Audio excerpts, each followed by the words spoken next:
हाँ तो मेरे प्यारे बच्चों कैसे हैं आप सब। तो स्वागत है आप सबका फिर से हमारे यूट्यूब चैनल हिंदी क्लासेस में।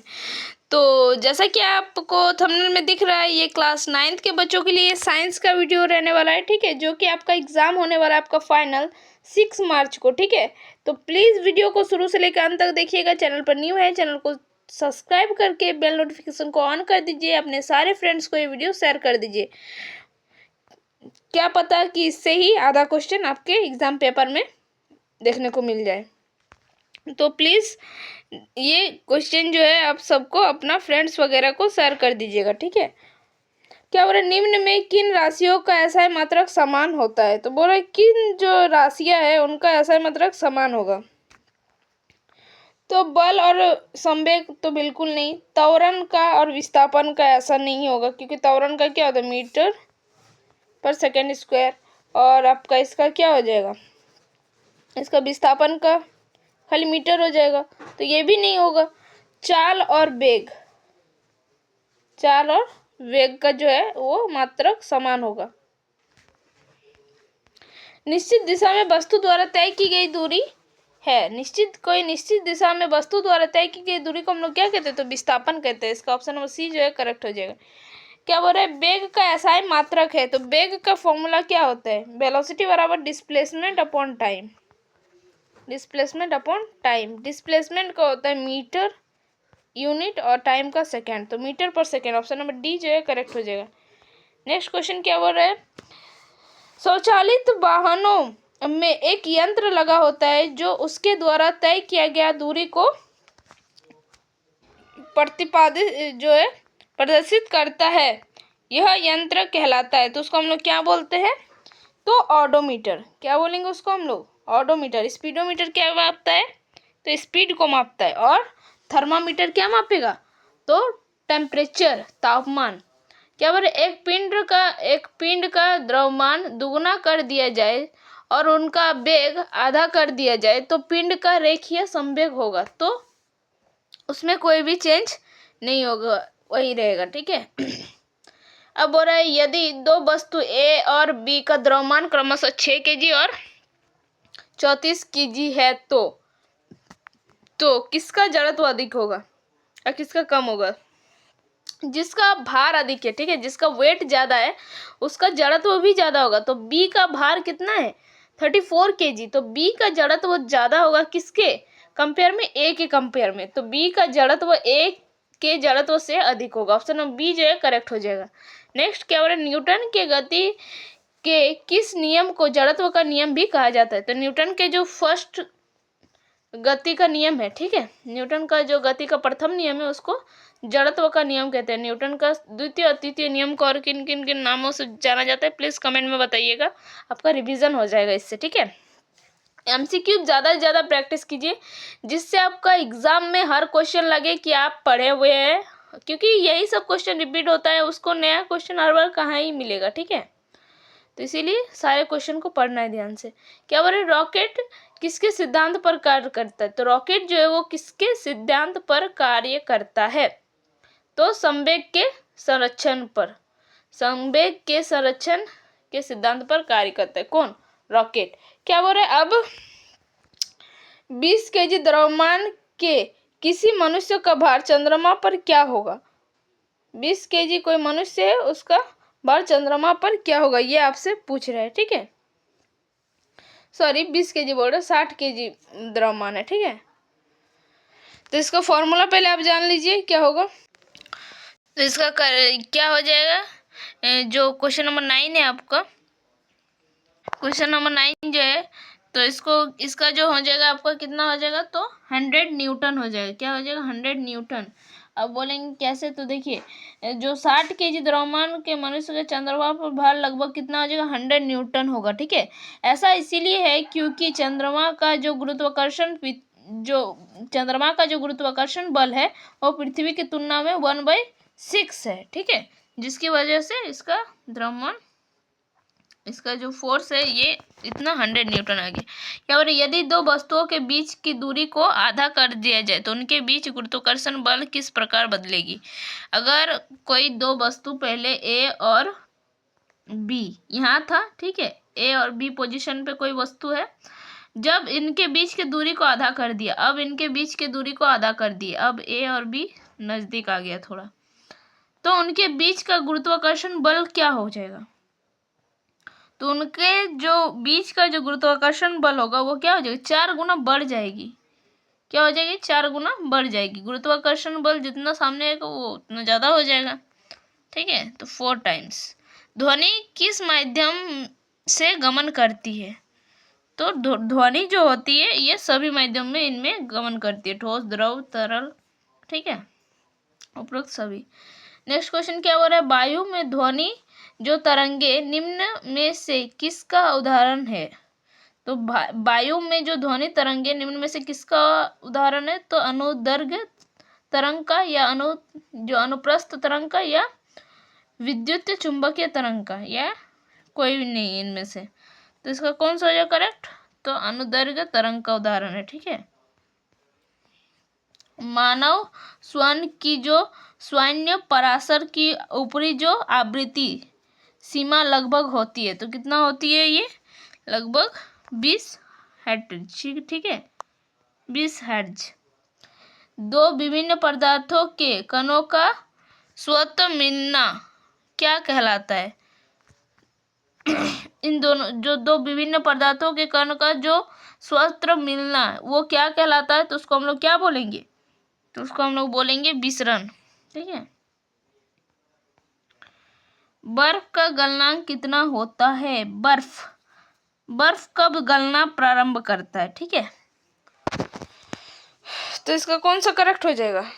तो केल्विन में अगर पूछेगा तो हो जाएगा आपका 273.16 केल्विन पर ये बर्फ गलना प्रारंभ करता है। नेक्स्ट, निम्न में से किसे सबसे अधिक संपीड़ित कहा जाता है? तो जो गैस होता है वो सबसे अधिक संपीड़ित होता है, ठीक है, हाइड्रोजन गैस। नेक्स्ट, निम्नांकित में से कौन यौगिक का उदाहरण है? यौगिक का उदाहरण पूछ रहे हैं, तो जल। पीतल किस किस धातुओं का मिश्रण है? पीतल तो जिंक और कॉपर का मिश्रण है। निम्नांकित में कौन रासायनिक परिवर्तन का उदाहरण है? रासायनिक परिवर्तन, भौतिक परिवर्तन एक ऐसा परिवर्तन है जिसमें हम किसी भी वस्तु का जो स्ट्रक्चर होगा वो चेंज करने के बाद पुनः उसको उसी स्थिति में वापस ला सकते हैं, लेकिन जो रासायनिक अभिक्रिया में दौरान जो चेंज होगा वो उसको पुनः उसकी जो फर्स्ट स्टेट था उसमें हम उसको नहीं ला सकते, ठीक है। रासायनिक अभिक्रिया के दौरान जो उसमें वस्तु में चेंजेस आता है फिर उसके बाद पुनः उसको उसकी पहली स्थिति में नहीं लाया जा सकता है। तो भोजन का पाचन, मोमबत्ती का गलना, लोहे के चूर्ण को बालू में मिलाना, या फिर जल का बर्फ में बदलना। तो कौन सा हो जाएगा? भोजन का पचना। भोजन एक बार पच गया देन उसको हम लोग फिर भोजन में कन्वर्ट नहीं कर सकते। सोडियम ऑक्साइड का सूत्र क्या होगा? सोडियम ऑक्साइड हाइड्रो ऑक्साइड बोलता है तो NaOH हो जाएगा, सोडियम हाइड्रोक्साइड NaOH। अब सोडियम ऑक्साइड बोल रहा है तो इसका फॉर्मूला क्या हो जाएगा? Option number B Na2O। अब बोल रहे हैं 36 ग्राम जल में जल के कितने मोल मौजूद है? 36 ग्राम जल में जल के मोल आपको ज्ञात करने हैं, नंबर ऑफ मोल्स, ठीक है। नंबर ऑफ मोल्स का फॉर्मूला होता है क्या? गिवन मास कितना है? 36।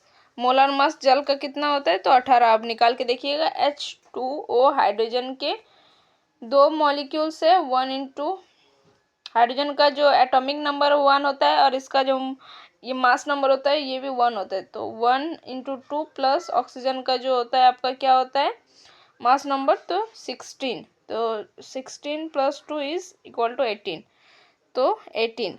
इसको 2 बार में काटेंगे तो 2 मोल्स। नंबर ऑफ मोल्स कितना निकल गया हमारा? 2। ऑप्शन नंबर कौन सा करेक्ट हो जाएगा? बी, ठीक है, समझ गए होंगे। C2H2 जो C2H2 मोलर द्रव्यमान क्या होगा? C2H2 का मोलर द्रव्यमान पूछ रहा है आपका, ठीक है। तो मोलर द्रव्यमान निकालना बहुत ज़्यादा आसान है। C2H2 कार्बन का जो मास नंबर होता है वो 12 होता है, ठीक है। 12 इंटू 2, के बार कार्बन है तो 2 बार, प्लस हाइड्रोजन का मोलर मास जो होता है हमारा 1 होता है, इंटू 2। अब इसको करेंगे तो 24, 12 2 ज़ा 24 प्लस 2 माने 26। कौन सा ऑप्शन में दिख रहा है? 26 दिख रहा है कि नहीं? ऑप्शन नंबर बी, ठीक है ना। इलेक्ट्रॉन की खोज किसने की? तो इलेक्ट्रॉन, प्रोटॉन और न्यूट्रॉन, ये सब का खोज आपको बहुत ज़्यादा याद करने की ज़रूरत है। इलेक्ट्रॉन की खोज जे थॉमसन ने किया था, ठीक है। और प्रोटॉन की खोज गोल्ड स्टीनर ने, और न्यूट्रॉन की खोज जेम्स चैडविक ने, ठीक है। ये सब याद रखना है, कब कब किया था ये सब भी आप याद रख सकते। एक तत्व में क्या बोल रहे हैं? एक तत्व है जिसमें 11 इलेक्ट्रॉन है तथा 12 न्यूट्रॉन है, तो उस तत्व का परमाणु संख्या क्या होगा? परमाणु संख्या क्या होगा जब उसमें 11 इलेक्ट्रॉन है और प्लस 12 न्यूट्रॉन है? तो इलेक्ट्रॉन का मतलब होता है हमारा इक्वल टू होता है इलेक्ट्रॉन का नंबर किसके? हमारा ये इसके नंबर के, नंबर ऑफ प्रोटॉन्स के। तो प्रोटॉन का नंबर 11 है, तो हम निकाल सकते हैं 11 मेरा नंबर ऑफ इलेक्ट्रॉन। हम क्या जानते हैं? नंबर ऑफ इलेक्ट्रॉन जो होता है, नंबर ऑफ इलेक्ट्रॉन जो होता है वो इक्वल होता है किसके? नंबर ऑफ प्रोटॉन्स के। ये आपको हमेशा याद रखना है, ठीक है।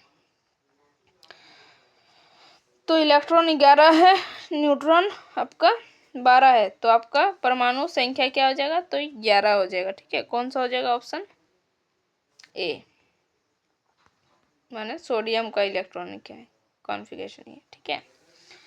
क्या बोल रहे? किसी तत्व के समान समस्थानिक में निम्नलिखित में से कौन और परमाणु का समान नहीं होते?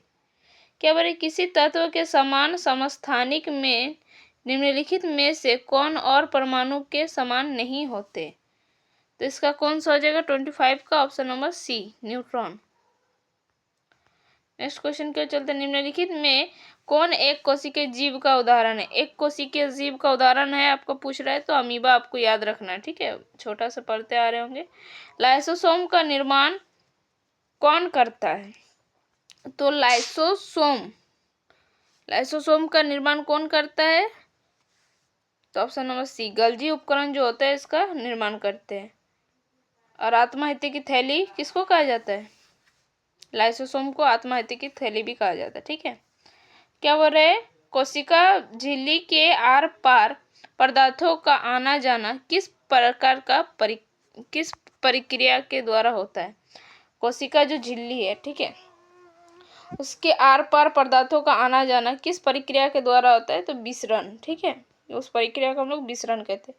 पौधे के शीर्ष पर कौन सा उत्तक पाया जाता है? तो कोशिका के शीर्ष होते हैं उस पर विभोज उत्तक, ठीक है। उसमें हर टाइम उसमें सबसे ज़्यादा डिवीज़न होते हैं। रक्त के तरल अधित्री भाग को क्या कहते हैं? तो उसको प्लाज्मा कहते हैं, जो कि 55% होता है टोटल ब्लड का।